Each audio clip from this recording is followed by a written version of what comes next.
So my name is Tom Hughes, and I am an orthopedic surgeon who practices in hand, elbow, and shoulder surgery, or diseases and problems of the upper extremity.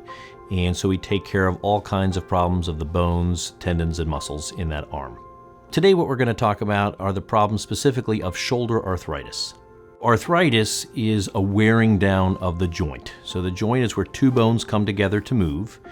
And what I like to tell patients is arthritis is not a thing, but actually a loss of a thing. So each of the bones is covered in a smooth cartilage cap that allows the two bones to move together and across each other without friction, and that wears away. And so arthritis isn't really something that develops, but it's really something that dissolves or degrades over time, and that's that cartilage. So arthritis in the shoulder is something that develops over time. It's actually relatively uncommon. Lots of patients go a whole life without getting arthritis in their shoulder, but either through old trauma or maybe overuse, the cartilage surface on the bones wears away, and that's what arthritis is. And people will get associated bone spurs and other findings with arthritis that starts to limit their motion and cause them pain. So most patients who have shoulder arthritis are older. It is not something we typically see in young patients, although we can see patients in their 40s and 50s starting to show up with early onset arthritis. We see it especially in people that do a lot of heavy lifting. Young weightlifters tend to develop arthritis quickly. They kind of break down that joint quickly. Heavy laborers can break down that shoulder quickly. But in general, it's something that we see with an aging process. So the symptoms of shoulder arthritis are primarily aching pain. It's usually kind of a deep pain inside the shoulder, and eventually as it gets more severe it tends to be constant, not just with activity but just at rest. It's hard for people to sleep at night. They start to eventually see large restrictions to the range of motion. They have trouble reaching out to the side and reaching out overhead, and that just becomes more and more debilitating as it becomes advanced. So the treatment options for shoulder arthritis start with simple things like oral anti-inflammatories like Advil or Naprosyn. As it gets more severe, then we will sometimes use cortisone injections. That can really help to decrease the inflammation of the joint. Unfortunately, there's nothing really great medically that prevents the progress of arthritis. One thing that works really well for orthopedic surgery and arthritis in the shoulder is activity modification, which means doing less with your shoulder, resting it more. As it gets more severe, then we get into operative options.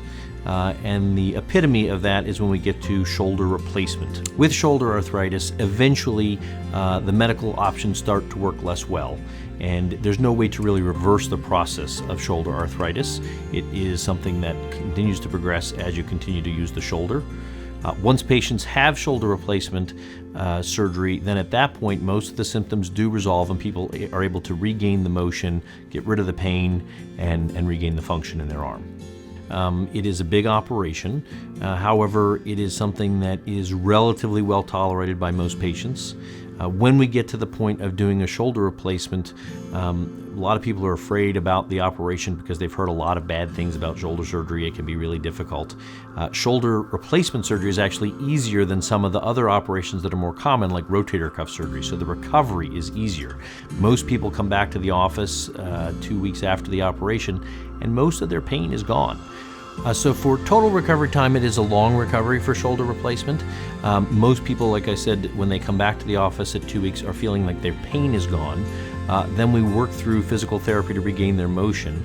I think that most people by 3 months are dramatically better than before their first operation. So there are two types of shoulder replacements. There's what we would consider a standard or an anatomic shoulder replacement, which is where we remove the ball and socket of the shoulder joint and replace it with a standard ball and socket that looks a lot like the one that we took out.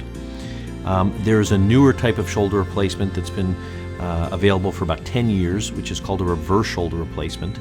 And that is exactly what it sounds like, where we put the ball on the socket side and the socket on the ball side.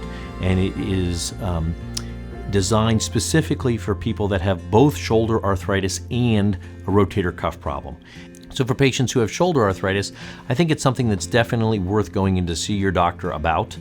There are a lot of good options, and like I said, I think a lot of people are afraid that shoulder surgery is going to be painful and very limiting, and while it is a big investment to undergo an operation, there are certainly a lot of people who get great improvement out of shoulder replacement surgery.